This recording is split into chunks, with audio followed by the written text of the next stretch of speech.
At Thanksgiving dinner, my son-in-law said, "How's it feel unclogging waste, stupid plumber?" Everyone laughed. I replied, "How does it feel when the stupid plumber stops paying your bills?" The moment I said that, he froze to the bones. I'm glad to have you here. Follow my story until the end and comment the city you're watching from, so I can see how far my story has reached. I've been fixing pipes for 43 years, and I thought I'd heard every insult in the book. But nothing prepared me for what my son-in-law Frank would say to me at my own daughter's Thanksgiving table. The dining room was warm, filled with the smell of turkey and Sarah's famous stuffing. She'd set the table with her grandmother's china, the good stuff we only brought out for holidays. My grandson Tommy, barely 8 years old, was chattering about his school play while my granddaughter Lisa picked at her green beans. It should have been perfect. Frank sat at the head of the table like he owned the place, carving the turkey with theatrical precision. He'd been doing that for the past 3 years, ever since Sarah married him. Always had to be the center of attention, always had to show everyone he was in charge. "So, Robert," Frank said, not looking up from the turkey, "still crawling around under people's houses, fixing their toilets?" The way he said it made my stomach clench. There was something in his tone, something mean that I'd never heard before. Sarah shot him a look, but she didn't say anything. "I'm retired now, Frank. You know that." I kept my voice steady, even though something cold was spreading in my chest. "Oh, right. I forgot." Frank finally looked at me, and his smile didn't reach his eyes. "Must be nice having all that time to yourself. No more getting your hands dirty with other people's waste." Tommy giggled, not understanding the cruelty behind the words. Lisa looked confused, glancing between her stepfather and me. "Frank," Sarah said quietly, but her voice carried a warning. He ignored her. "I mean, I've always wondered what it's like. You know, spending your whole life cleaning up other people's messes. Literally." He paused, that fake smile spreading wider. "Tell me, Robert, what's it feel like to unclog human waste, you stupid plumber?" The table went dead silent for maybe 3 seconds. Then Frank started laughing. Not a genuine laugh, but something harsh and ugly. And God help me, Sarah laughed too. A nervous, uncomfortable sound, but she laughed. Even Lisa giggled, probably thinking she was supposed to. I felt my face burn with shame. My hands started trembling, and I had to put down my fork before I dropped it. 43 years of honest work, of providing for my family, of building something with my hands, and this is what it got me. A punchline at my own daughter's table. But the anger that followed was different from anything I'd felt before. It was cold and sharp, cutting through the shame like a blade. I looked at Frank, really looked at him. His pressed shirt, his manicured nails, his smug expression. This man who hadn't worked a day in 3 years. This man who lived in my daughter's house, drove my daughter's car, ate food bought with my daughter's money, except it wasn't her money, was it? "You want to know what it feels like, Frank?" I asked, my voice so quiet the room had to strain to hear me. His laughter died. Something in my tone must have warned him. "It feels like honest work. It feels like providing for your family without having to depend on anyone else." I stood up slowly, my napkin falling to the floor. "But you wouldn't know about that, would you?" Sarah's face went pale. "Dad, please don't. What's it feel like to have the stupid plumber pay all your bills for the past 3 years, Frank?" The words hit the table like a physical blow. Frank's fork clattered against his plate. His face went from smug to confused to horrified in the space of a heartbeat. "What?" Sarah whispered. Frank's mouth opened and closed like a fish gasping for air. The color drained from his face so fast I thought he might faint right there in his chair. "Every month," I continued, my voice getting stronger. "Your mortgage, your car payment, your credit cards, your utilities, even Tommy's soccer fees and Lisa's dance classes." I looked directly at Sarah, seeing the shock and confusion in her eyes. "All of it. For 3 years." "That's not—" Frank started, but his voice cracked. "The automatic transfers from my account to yours, Frank. The ones you told Sarah were from your new job. The job you lost 3 years ago and never told her about." Sarah's hand flew to her mouth. She looked at Frank, then at me, then back at Frank. "Is this true?" Frank's jaw worked silently. Sweat beaded on his forehead despite the cool November air coming through the windows. He looked like a man watching his whole world collapse. "Frank?" Sarah's voice was barely audible. "Is it true?" The silence stretched until even Tommy stopped fidgeting. Frank stared at his plate, his hands clenched so tight his knuckles were white. "I was going to tell you." he finally whispered. When? The word came out of Sarah like a sob. When were you going to tell me that my father has been supporting us for 3 years? When were you going to tell me that you've been lying to me about having a job? Frank looked up then, and I saw something desperate and ugly in his eyes. It wasn't supposed to be permanent.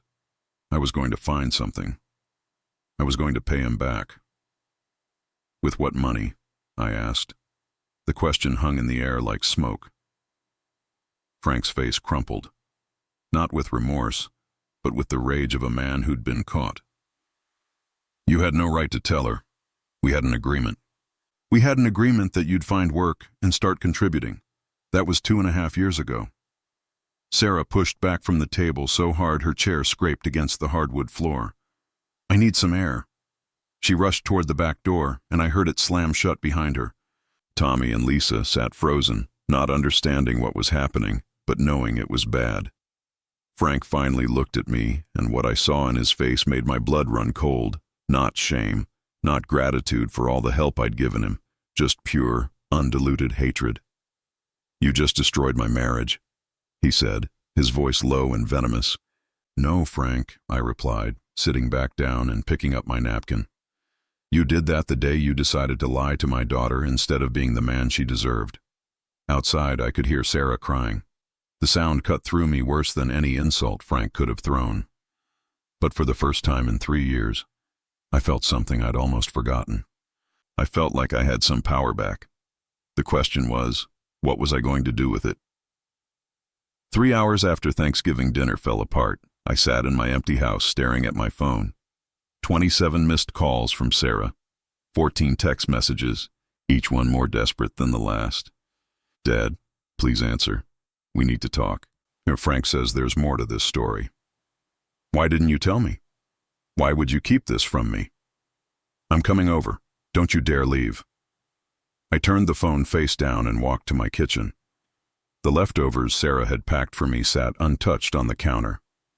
Turkey and stuffing, wrapped in foil with the kind of care that only a daughter can manage. Even after everything that had just happened, she'd still thought to take care of me. That's what made this whole mess so much worse. The truth was, I'd been paying Frank's bills for 3 years, 1 month and 12 days. I knew the exact count because I marked each transfer on my calendar like a prison sentence. It started the week after Frank lost his job at the insurance company. He'd called me in a panic, voice shaking like a scared kid. Robert, I need help. They let me go. Some restructuring bullshit, but Sarah can't know. She's already stressed about the pregnancy with Lisa, and if she finds out I'm unemployed. He'd trailed off, but I heard the unspoken threat, the implication that my daughter's health was somehow my responsibility. What do you need? I'd asked, because that's what you do for family. Even family you're not sure you trust. Just until I find something else. A few weeks, maybe a month. I've got interviews lined up. That was August 2021. By Christmas, he was still interviewing. By the following summer, he'd stopped pretending to look. The monthly transfers had become as routine as my morning coffee and my evening news. Sarah had no idea. Every morning, Frank would shower, put on his good clothes, and leave the house with a travel mug and a briefcase. He'd come home at 6:30, tired and frustrated from his difficult day at the office. He even brought home stories about coworkers and office politics that seemed so detailed, so authentic, that I started to wonder if he'd found a second career as a fiction writer. But I knew better. I had access to the bank records. I could see exactly where my money went every month. Mortgage payments, car loans, credit card minimums, utilities, groceries. Frank had turned spending my money into an art form. The real kick in the teeth was discovering what he did with his days. It took me 6 months to figure it out. And only because I'd gone to the grocery store at the wrong time and seen his car in the parking lot of the Riverfront Casino 40 minutes outside town. I followed him once, just once, because seeing it with my own eyes was enough to make me sick to my stomach. Frank spent his days at poker tables and slot machines, burning through money like it was tissue paper, my money. Money I'd earned crawling through sewage and fixing broken pipes in basements that smelled like death. He wasn't even good at it. The front door slammed, yanking me back to the present. Sarah's key in my lock, her footsteps heavy in the hallway. Dad? Her voice was raw from crying. I turned around slowly. She stood in my kitchen doorway looking like she'd aged 10 years in 3 hours. Her hair was disheveled, her makeup streaked, her hands shaking like she'd been drinking, though I knew she hadn't. "Why?" she asked. The single word carried the weight of 3 years of deception. I gestured to the kitchen table, the same one where I'd fed her breakfast before school for 12 years after her mother died. She sat down heavily, like her legs wouldn't hold her anymore. "Frank came to me the week after he lost his job," I said. "He was scared you'd leave him if you found out he couldn't provide for the family. So you decided to lie to me too?" Her voice cracked on the last word. "I decided to protect your marriage." Sarah stared at me like I'd spoken a foreign language. "Protect my marriage by letting my husband lie to me for 3 years? By letting me believe we were financially stable when we were completely dependent on your charity?" The word charity hit me like a slap. It wasn't charity, Sarah. It was family. Family doesn't lie to each other. She wiped her nose with the back of her hand, and for a moment she looked like the little girl who used to help me fix leaky faucets, handing me tools and asking endless questions about how things worked. "Frank was supposed to find another job. He promised me it was temporary." "When was the last time Frank actually looked for work, Dad?" "And don't lie to me anymore. I can't handle any more lies." I closed my eyes, feeling every one of my 65 years. Honestly, I'm not sure he's looked for anything in over a year. Jesus Christ. Sarah buried her face in her hands. "Where does he go every day?" This was the part I'd been dreading, the part that would destroy whatever was left of her faith in the man she'd married. "The casino, down by the river." Her head snapped up. "What?" "He gambles, Sarah. That's where he spends his days, where he's been spending his days for months." The color drained from her face so fast I thought she might be sick. "You're telling me that my husband has been lying to me about having a job, taking money from my father, and spending his days gambling? I'm sorry." "You're sorry?" She stood up so fast the chair scraped against the floor. "You've known this for months and you never told me? What was I supposed to do? Destroy your marriage? Break up your family?" Tommy and Lisa needed stability. Tommy and Lisa needed honesty! Sarah's voice rose to a shout. "I needed honesty. How could you think it was okay to let me live a lie?" She was right, and we both knew it. I'd made choices that seemed right at the time, but now, sitting in my kitchen watching my daughter fall apart, I could see how wrong I'd been. "I thought he'd change," I said quietly. "I thought if I gave him time, he'd figure it out." "Time?" Sarah laughed, but there was no humor in it. "You gave him 3 years of time. 3 years to lie to me, to take your money, to gamble it away while I worked my ass off thinking I was contributing to our family's future." She paced across my kitchen, her hands clenched into fists. "Do you know how many times I've felt guilty for working late? How many times I've beaten myself up for missing Tommy's games or Lisa's recitals because I thought I needed to advance my career to help support our family?" Each word was a knife in my chest. I'd thought I was protecting her. Instead, I'd been enabling the man who was destroying her. "Sarah, I'm sorry. I was trying to do the right thing. The right thing would have been to tell me the truth 3 years ago. The right thing would have been to let me make my own decisions about my marriage instead of propping up Frank's lies with your money." She stopped pacing and looked at me with an expression I'd never seen before. Not anger, not disappointment, something colder and more final. "How much?" she asked. "What? How much money have you given him, total?" I didn't want to answer, but she deserved to know. "A little over $97,000. Sarah sat down hard, like someone had cut her strings. $97,000.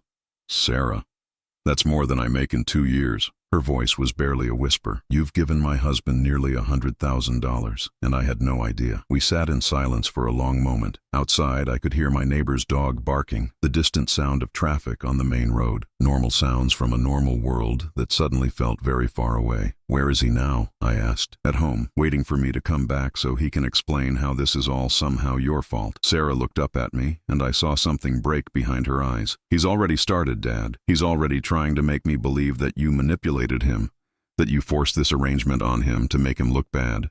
My hands clenched into fists on the table. "And you believe him?" "I don't know what to believe anymore." She stood up, moving toward the door.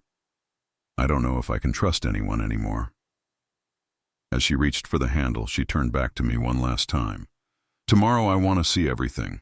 Bank statements, transfer records, all of it. I need to know exactly how much of my life has been built on lies." The door closed behind her with a soft click, leaving me alone with the weight of 3 years' worth of secrets. But somehow, I had the feeling the worst was yet to come. Frank showed up at my door at 7:30 in the morning before I'd even finished my first cup of coffee. He looked like he hadn't slept, his hair disheveled and his clothes wrinkled, but what struck me most was the desperation in his eyes. This wasn't the smug man who'd humiliated me at dinner yesterday. This was someone who knew his world was crumbling. "We need to talk," he said without preamble.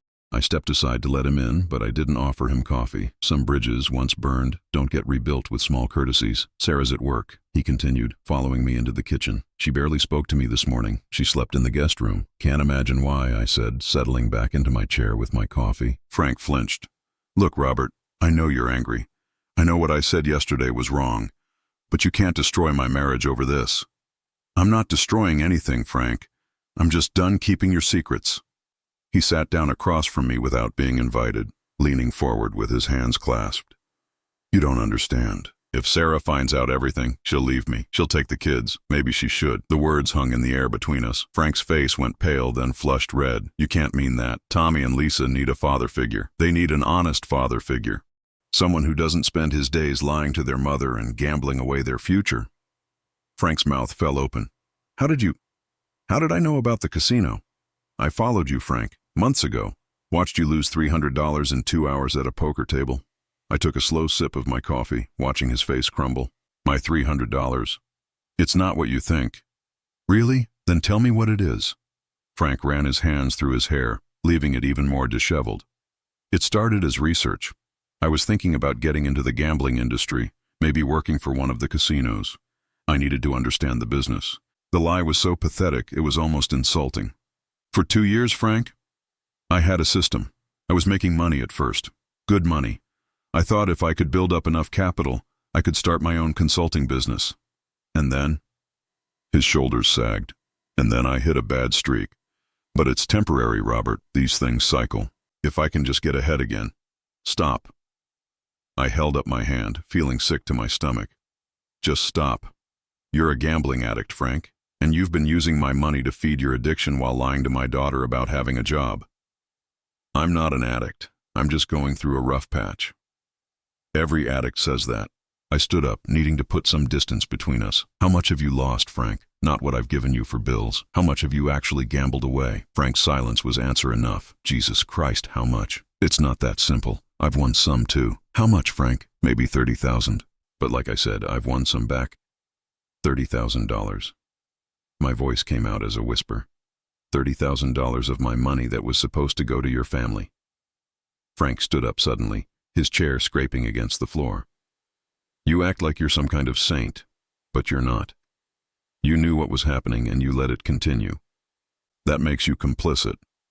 The accusation hit me like a physical blow. "Complicit? You could have stopped the transfers any time. You could have told Sarah the truth any time. But you didn't, because you liked having control. You liked being the hero, the provider. You liked having us depend on you." And I stared at him, seeing a man I'd never really known despite 3 years of supporting him. "You really believe that, don't you?" "I know it. You've always resented Sarah's independence. You've always wanted her to need you more.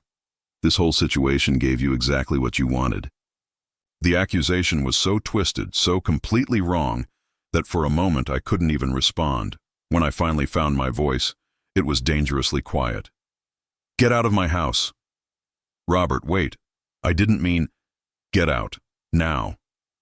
Frank backed toward the door, but his desperation made him bold. "If you tell Sarah about the gambling, I'll tell her that you knew. I'll tell her that you enabled my addiction because it made you feel important." "Go ahead," I said, following him to the door. "Tell her whatever you want. At least it'll be one more lie she can add to the list. You're making a mistake. We can work this out. We can come up with a payment plan. The only mistake I made was trusting you. I opened the front door and covering for you for 3 years instead of letting my daughter see who she really married." Frank paused on my porch, turning back one last time. "She'll never forgive you for lying to her. Even if she leaves me, she'll never trust you again either." He walked away, and I closed the door behind him. But his words echoed in my head long after his car disappeared down the street. An hour later, my phone rang. "Sarah." Dad, can you meet me for lunch? I have some questions about those bank records. Of course. Where? That little diner on Maple Street, the one Mom used to take me to. My chest tightened. Sarah only went to Mom's place when she was really upset, when she needed to feel connected to something solid and permanent. I'll be there in 30 minutes. The diner hadn't changed much in the 10 years since my wife died. Same red vinyl booths, same black and white checkered floor, same smell of bacon grease and coffee that had probably soaked into the walls over decades. Sarah was already there when I arrived, sitting in the back booth where Ellen used to take her for chocolate chip pancakes after doctor's appointments. She looked terrible. Dark circles under her eyes, her hair pulled back in a messy ponytail, her usual careful makeup replaced by the kind of exhaustion that goes bone deep. "I've been going through our bank statements," she said without preamble as I slid into the booth across from her. "Frank's been moving money around, making transfers I never knew about." "What kind of transfers?" "Cash advances from our credit cards, withdrawals from our savings account. Small amounts, spread out over months so I wouldn't notice." She pulled out a folder thick with paper. "He's been supplementing your money with our money." My stomach dropped. "How much?" "About $15,000 over the past year." Her voice was steady, but I could see her hands shaking as she flipped through the statements. Money I thought was going to our emergency fund or the kids' college savings. "Sarah, I had no idea." "I know you didn't, but it gets worse." She pulled out another set of papers. "I called the casino this morning. Pretended to be doing a credit check for a loan application. They have a record of Frank's gambling activities." She slid a printed page across the table. "He's not just a casual player, Dad. He's what they call a valued customer. He has a player's club card. He gets comped meals and hotel rooms." I stared at the paper, seeing Frank's name next to figures that made me feel sick. Average monthly losses, total annual spending, preferred game types. "This says he's lost over $60,000 in the past 2 years, I said quietly. "Not lost, Dad, spent on gambling." While I was working 50-hour weeks thinking I was building our family's future. The waitress came over, but Sarah waved her away. Neither of us was in any condition to eat. "There's something else," Sarah continued. "I found loan applications in his email. He's been trying to get a second mortgage on the house, using our equity to fund his gambling." "Please tell me he didn't—" "No, thank God. His credit is shot from all the cash advances. But he tried, Dad. He was willing to risk our home." I leaned back in the booth, feeling like I'd been hit by a truck. "Sarah, I'm so sorry. If I'd known—" "What would you have done differently?" she asked. And the question wasn't accusatory. It was genuinely curious. "If you'd known Frank was gambling away your money and stealing from our accounts, what would you have done?" "I would have told you immediately, even knowing it would destroy my marriage, especially knowing that." She nodded slowly. "That's what I thought. Which means the only reason you didn't tell me is because you didn't know how bad it really was. I should have dug deeper. I should have asked harder questions." "No, Dad, you should have trusted me to handle the truth." She reached across the table and took my hand. "But I understand why you didn't. Frank is very good at manipulation. He had you convinced that keeping his secret was protecting me." "He came to see me this morning," I said. "He's desperate. He knows he's about to lose everything." "What did he say?" I hesitated, then decided honesty was the only way forward. "He tried to blame me. Said I enabled his gambling because I liked having control over your family." Sarah's grip on my hand tightened. "And what did you tell him?" "I told him to get out of my house." For the first time since this whole mess started, Sarah smiled. It was a small, sad smile, but it was real. "Good," she said, "because tonight I'm telling him to get out of mine too." The words should have made me feel victorious. Instead, all I felt was sadness for the family that was about to be broken apart. But as I looked at my daughter, seeing a strength in her eyes that reminded me of her mother, I realized something important. Sometimes families need to break apart before they can heal. Sarah called me at 11:30 that night, her voice shaking so badly I could barely understand her. "Dad, can you come over? I need someone here when I talk to Frank." I was there in 15 minutes, still wearing my pajamas under my coat. The house was dark except for the living room, where I could see Frank pacing back and forth through the window. Sarah met me at the door, her face pale but determined. "The kids are asleep," she whispered. "I don't want them to hear this." I nodded, following her into the living room where Frank stopped pacing the moment he saw me. "What's he doing here?" Frank's voice was sharp, defensive. "He's here because I asked him to be," Sarah said, settling onto the couch with the folder of bank statements in her lap. We need to have a conversation, Frank. All of us. Frank's eyes darted between Sarah and me, and I could see him calculating, trying to figure out what we knew and how he could spin it. If this is about the money thing, I can explain. The money thing? Sarah's voice was dangerously quiet. Is that what you're calling 3 years of lying to me? I didn't lie. I just didn't tell you about Robert helping us out. I didn't want you to feel guilty about accepting help from your father. Frank, sit down. Sarah's tone left no room for argument. He perched on the edge of his recliner, looking like he was ready to bolt at any moment. I know about the casino, Sarah said simply. Frank's face went white. What casino? The Riverside Casino, where you've been spending your days for the past 2 years instead of looking for work. That's not, I've been there a few times, but it's not what you think. Frank, stop. Sarah opened the folder and pulled out the papers from the casino. I have your player reward statement. I know exactly how much time you've spent there and how much money you've lost. Frank stared at the papers like they were a death sentence. How did you get those? I called them, told them I was your wife and needed the information for tax purposes. Sarah's voice was steady, businesslike. They were very helpful. Apparently, spouses can access these records. You had no right. I had every right. You're gambling away our family's future with money that's not even ours. Frank stood up suddenly, his hands clenched into fists. You don't understand the pressure I've been under. Do you know what it's like to be unemployed for 3 years? To have your father-in-law paying your bills like you're some kind of charity case? Then why didn't you get a job? I asked. Any job. Even minimum wage would have been better than lying. Minimum wage? Frank laughed bitterly. I have a college degree. I'm not going to flip burgers or stock shelves just to make you feel better about supporting us. So instead, you decided to become a professional gambler? Sarah's sarcasm was sharp enough to cut glass. I had a system. I was making money at first. Frank, you've lost over $60,000 in 2 years. Sarah pulled out another paper. $60,000 that was supposed to be going to our mortgage, our bills, our children's future. I can win it back. I know I can. I just need a little more time. Time? Sarah stood up, the papers scattering to the floor. You've had 3 years of time. 3 years of my father's money. 3 years of lying to me every single day. Frank's composure finally cracked. What was I supposed to do? Tell you I was a failure? Tell you I couldn't provide for my family? You would have left me. I would have helped you, Sarah said, her voice breaking. We could have figured it out together. We could have downsized. I could have picked up extra shifts. We could have made it work. But instead, you chose to lie. And you chose to let him, Frank said, turning on me with desperate fury. You knew I was struggling, and instead of helping me find a job or get counseling, you just threw money at the problem and enabled my addiction. The accusation hung in the air like smoke. Sarah looked at me, and I could see the question in her eyes. He's not wrong, I said quietly. I should have insisted on conditions. I should have required proof that you were looking for work.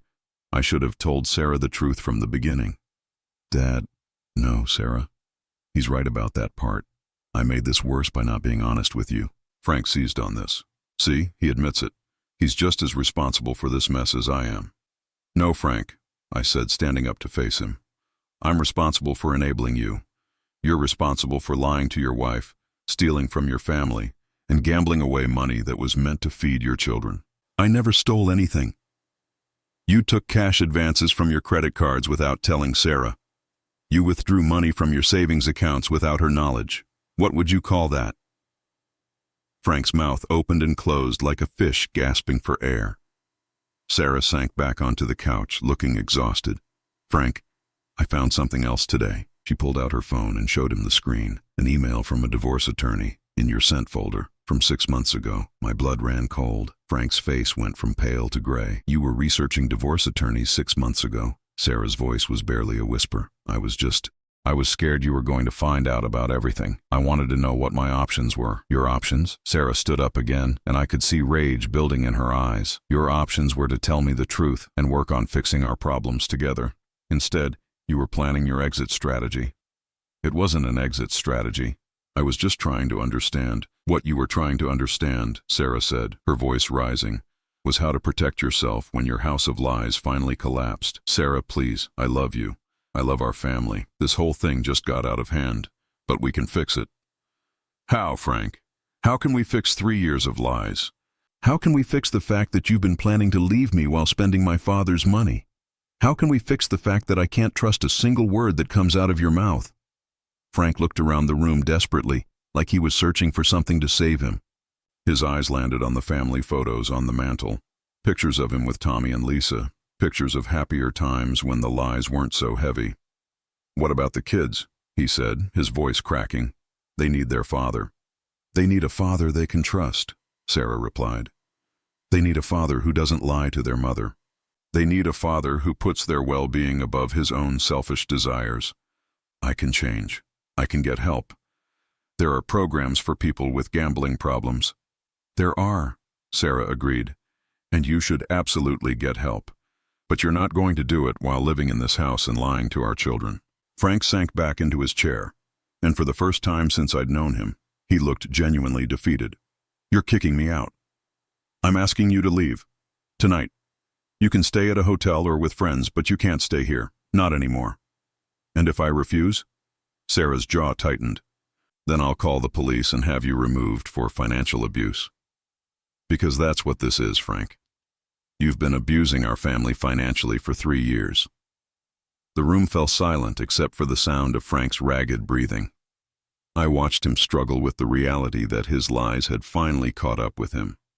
"I need to pack some things," he said finally. "I already packed a bag for you. It's by the front door." Frank's eyes widened. "You already packed my things? I've known this conversation was coming since yesterday. I just needed time to gather all the evidence and figure out how to tell the kids." "What are you going to tell them?" "The truth. That their stepfather has been lying to our family and needs to get help before he can be part of our lives again." Frank stood up slowly, like an old man with aching joints. "This isn't over, Sarah. I'm still their father. I still have rights." "You're their stepfather," Sarah corrected. "And yes, you have rights. But those rights don't include the right to lie to them or steal from them."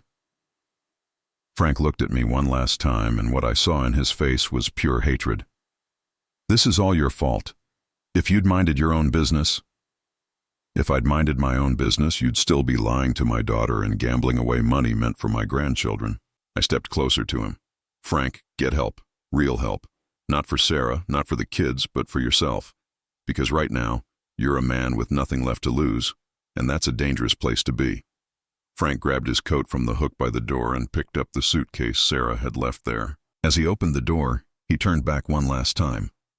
"I'll be back," he said. "This family needs me." "No, Frank," Sarah said quietly. "This family needs honesty. And until you can provide that, you're not welcome here." The door closed behind him with a soft click, and Sarah and I were left standing in the sudden silence of her living room. "How do you feel?" I asked. Sarah was quiet for a long moment, staring at the closed door. "Scared," she finally admitted. "Relieved, angry, empty." She looked at me with tears in her eyes. "But for the first time in 3 years, I feel like I can breathe." I pulled my daughter into a hug, and she collapsed against me like the weight of the world had finally been lifted from her shoulders. Outside, Frank's car started up and pulled out of the driveway. But somehow, I knew this wasn't the end of our problems with him. It was just the beginning of a different kind of fight. 2 weeks after Frank left, Sarah called me at 6 in the morning, her voice tight with exhaustion. "Dad, he's back. He's sitting in his car outside the house, and he's been there since midnight." I threw on my clothes and drove over immediately. Frank's sedan was parked across the street from Sarah's house, positioned so he could see the front door and driveway. When he saw my truck pull up, he got out of his car and walked toward me. He looked terrible. His clothes were wrinkled like he'd slept in them, his hair greasy and unkempt. But what worried me most was the manic gleam in his eyes, the way his hands shook as he lit cigarette after cigarette. "You need to leave, Frank," I said before he could speak. "I need to see my kids. Sarah won't answer my calls, won't respond to my texts. She's keeping my children from me." "They're not your children. You're their stepfather. And Sarah has every right to protect them from this chaos." Frank's face twisted with anger. "I raised those kids for 3 years. I read them bedtime stories, helped with homework, coached Tommy's little league team. You can't just erase that. No one's trying to erase anything. But you can't show up at 6 in the morning and sit outside their house like some kind of stalker." "I'm not stalking anyone. I'm trying to save my family." "Your family told you to leave, Frank. That should tell you something." Frank flicked his cigarette into the street and immediately lit another one. "You did this. You poisoned her against me. I told her the truth. You poisoned her against yourself. The truth? Frank laughed bitterly. The truth is that you never liked me. From the day Sarah introduced us, you've been looking for ways to get rid of me. The truth is that I gave you $97,000 over 3 years and you gambled it away while lying to my daughter. I can pay it back. I've got a plan. Frank, stop. Just stop. I stepped closer to him, lowering my voice. Look at yourself. When's the last time you showered? When's the last time you ate a real meal? You're falling apart. I'm fine. You're not fine. You're sitting outside your ex-wife's house at 6 in the morning, chain smoking and talking about plans that don't exist. You need help. Frank's facade cracked for just a moment, and I saw the desperation underneath. I can't lose them, Robert. They're all I have. Then get help. Real help. Check yourself into a program. Get counseling. Show Sarah that you're serious about changing. I don't need a program. I just need her to give me another chance. That's when I realized Frank hadn't learned anything from the past 2 weeks. He still believed this was something he could talk his way out of, manipulate his way back into. Sarah's front door opened and she stepped onto the porch in her bathrobe. Frank, you need to leave. Now. Sarah, please, just give me 5 minutes. Let me explain. You've had 3 years to explain. I'm done listening to your explanations. Frank took a step toward the house and I moved to block him. Frank, don't. She's my wife. No, Sarah called from the porch. I'm not. I filed for divorce yesterday. Frank stopped dead in his tracks. You what? I filed for divorce. You'll be served with papers later today. The color drained from Frank's face. You can't do this. We can work this out. We can go to counseling. The time for counseling was 3 years ago when you first lost your job, or 2 years ago when you started gambling, or a year ago when you started stealing from our savings account. We're past counseling, Frank. What about the kids? What about Tommy and Lisa? What about them? Sarah's voice was getting louder, and I could see neighbors starting to peek through their curtains. You want to know what I told them?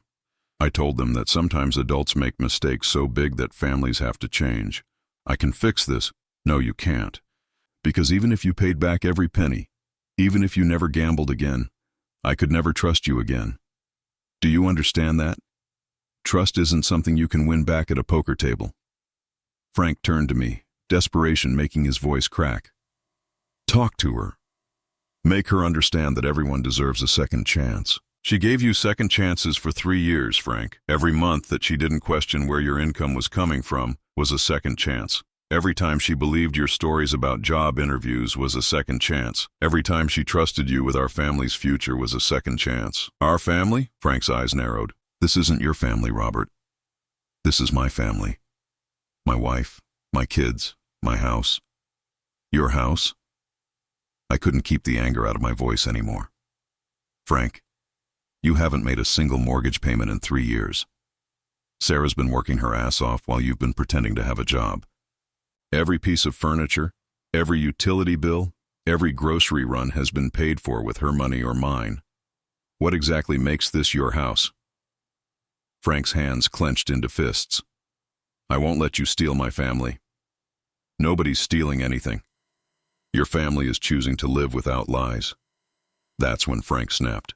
He rushed toward me, swinging wildly. I managed to sidestep the first punch, but the second one caught me in the shoulder, sending me stumbling backward. Frank, stop! Sarah screamed from the porch. Frank swung again, this time aiming for my face. I blocked it with my forearm, feeling the impact jar my bones. Frank might have been desperate and falling apart, but he was 20 years younger than me and fueled by rage. You ruined everything, he shouted, throwing another punch. Everything was fine until you opened your mouth. I grabbed his wrists, trying to restrain him without hurting him. Frank, calm down. The neighbors are watching. The kids might wake up. The mention of the children seemed to break through his rage. Frank stopped struggling and looked around, suddenly aware that we were standing in the middle of a suburban street at 6:30 in the morning, providing entertainment for the entire neighborhood. Oh God, he whispered, what am I doing? Sarah had called the police. I could hear the sirens in the distance getting closer. Frank, you need to get in your car and leave, I said quietly. Right now. Before the police get here. I can't leave. I have nowhere to go. That's not my problem anymore. You made your choices. The police car turned onto Sarah's street, its lights flashing, but the siren now silent. Frank looked at it with the expression of a man watching his own execution. "This is really happening," he said, more to himself than to me. "Yes, it is." Frank got into his car without another word. The police officer spoke with him briefly, then followed him to the end of the street to make sure he actually left the neighborhood. Sarah came down from the porch and wrapped her arms around me. "Are you okay?" "I'm fine. Just a few bruises." "I'm sorry, Dad. I never thought he'd get violent." "Neither did I. But desperate people do desperate things." We watched the police car disappear around the corner, taking Frank with it. "Do you think he'll come back?" Sarah asked. "I don't know. But if he does, we'll be ready." What I didn't tell Sarah was that I was more worried about what Frank might do to himself than what he might do to us. A man who'd lost everything and had nowhere left to turn was capable of making very dangerous decisions. But as I looked at my daughter, standing strong despite everything she'd been through, I realized something important. She was going to be okay. We were going to be okay. Frank was the one with nowhere left to run. Later that afternoon, Sarah called me with an update that made my blood run cold. "Dad," Frank's lawyer called. "He's demanding 50% of everything in the divorce. The house, my retirement account, even my car. He can't be serious. He's also claiming that he's entitled to alimony because he's been out of work and I'm the primary breadwinner." I sat down heavily in my kitchen chair. "Sarah, tell me you have a good lawyer." "I do, but she says it could get ugly." Frank's painting himself as the victim of an abusive relationship where I controlled all the finances and kept him isolated from employment opportunities. The sheer audacity of it took my breath away. He's really going to try to make this your fault, apparently. His lawyer is arguing that my father's financial support created a situation where Frank was discouraged from seeking employment. That's insane. Insane, but legally possible. If Frank can convince a judge that our family dynamic prevented him from working, he might be able to claim some kind of compensation. I felt something cold and hard settle in my stomach. Frank wasn't just trying to win Sarah back anymore. He was trying to destroy her completely. "What do we do?" I asked. "We fight," Sarah said, and there was steel in her voice. "We document everything. We show the court exactly who Frank really is. And if that's not enough..." Sarah was quiet for a long moment. "Then we learn to live with the consequences of trusting the wrong person." But I had a feeling the consequences were going to be more serious than either of us imagined. The court hearing was scheduled for a gray Tuesday morning in March, 4 months after I'd first told the truth at that disastrous Thanksgiving dinner. Sarah sat beside her lawyer at one table while Frank and his attorney occupied the other. I was there as a witness, ready to testify about the financial arrangements that had supported Frank's lies for 3 years. Frank looked different. He'd cleaned himself up, gotten a haircut, and wore a suit that probably cost more than most people made in a week. But I could see the desperation in his eyes, the way his hands trembled slightly as he shuffled through papers with his lawyer. "Your Honor," Frank's attorney began, "my client was the victim of a controlling and manipulative relationship. Mrs. Henderson and her father created a financial dynamic that made it impossible for Mr. Franklin to maintain his independence and seek meaningful employment." I watched the judge's face, looking for any sign of how this obvious nonsense was being received. Judge Martinez was in her 50s, with graying hair and the kind of no-nonsense expression that suggested she'd heard every sob story in the book. Furthermore, the lawyer continued, "Mr. Franklin sacrificed his career prospects to be a full-time caregiver for Mrs. Henderson's children from her previous marriage, providing them with stability and paternal guidance during their formative years." Sarah's lawyer, a sharp woman named Janet Morrison, made a note on her legal pad. I could see Sarah's jaw clench as Frank's attorney painted him as some kind of selfless saint. "Mr. Franklin is seeking fair compensation for his contributions to the household and his loss of earning potential during the marriage," the attorney concluded. When it was Sarah's turn, Janet Morrison stood and addressed the court with calm confidence. "Your Honor, the evidence will show that Mr. Franklin was not a victim, but rather the architect of an elaborate deception that lasted 3 years. During this time, he accepted nearly $100,000 from Mrs. Henderson's father while claiming to be employed, and gambled away tens of thousands of dollars that should have gone to household expenses and the children's future." She opened her briefcase and pulled out a thick folder. "We have bank records, casino receipts, and documented proof that Mr. Franklin not only lied about his employment status but actively stole money from joint accounts to fund his gambling addiction. Frank's face went pale, but his lawyer whispered something to him and he straightened in his chair. Judge Martinez looked at both attorneys. "I want to hear from the witnesses. Mr. Henderson, you're first." I stood and walked to the witness stand, feeling the weight of 3 years' worth of secrets and lies pressing down on me. After being sworn in, Janet Morrison began her questions. "Mr. Henderson, can you tell the court about your financial arrangement with Mr. Franklin?" I took a deep breath. Starting in August 2021, I began making monthly transfers to Frank's bank account to cover his family's expenses. This included mortgage payments, utilities, car payments, and other household bills. "Why did you agree to this arrangement?" Frank told me he'd lost his job but didn't want Sarah to know because she was stressed about her pregnancy. He said it would be temporary, just until he found new employment. "How long did this arrangement continue?"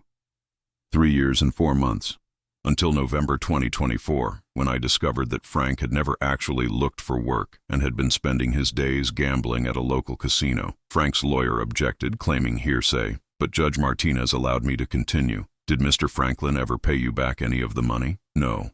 The total amount was $97,432. And during this time, did Mrs. Henderson know about these payments?" "No. Frank specifically asked me not to tell her, and I believed I was protecting their marriage by keeping his secret."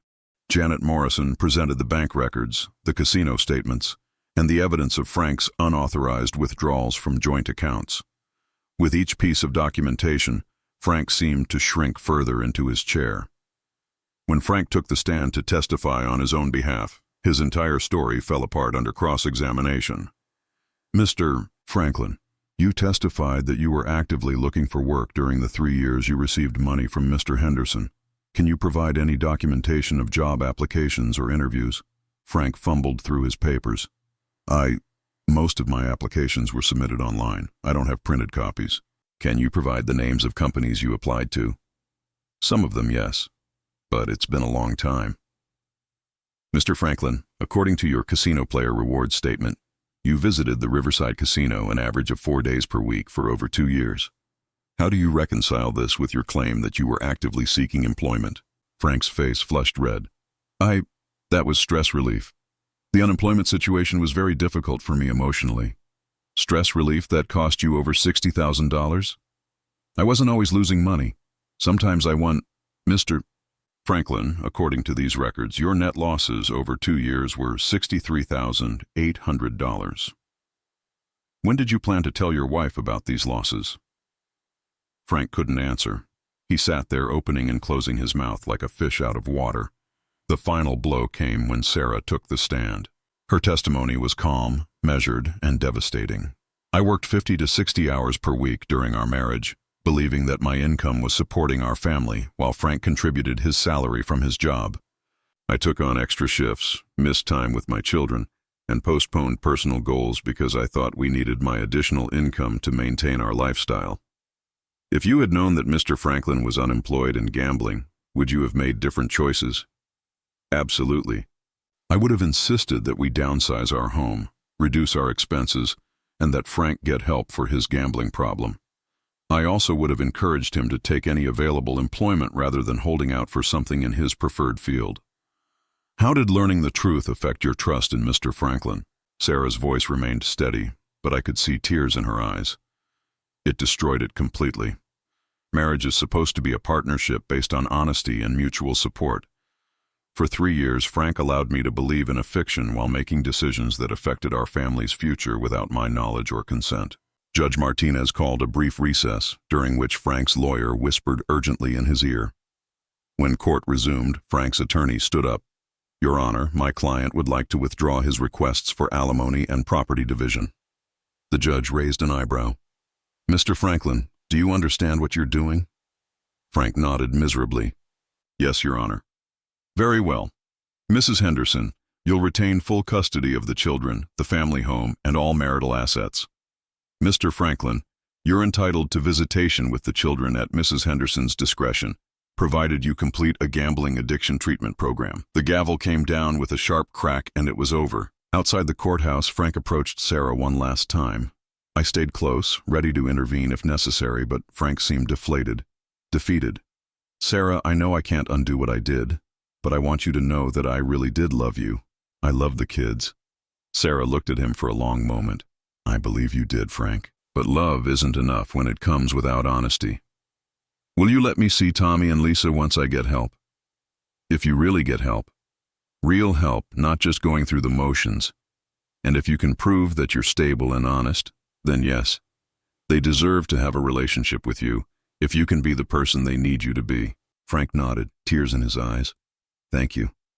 He walked away without looking back, and I knew Sarah would probably never see him again.